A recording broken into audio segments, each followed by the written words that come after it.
Hi, my name is Carrie.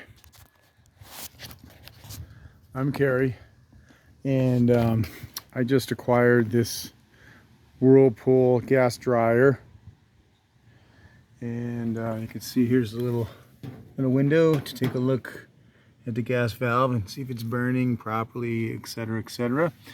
Anyway, I figured out that this dryer is about 9 years old, and it's making a crazy sound. I got it for free on Craigslist. We're going to see if we can troubleshoot it and fix it. So we got it powered on. We got the extension cord going on over here. So we'll turn it on and listen to the sound. Oh,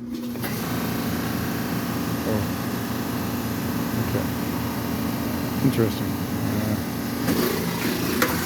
Oh boy. Okay. All right. So I don't even know if the drum was spinning. But that's the sound it's making. It's not a good sound, so the people got rid of it. Got one that's working.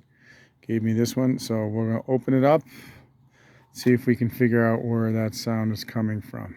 So stay tuned and look for part 2. Thanks for watching.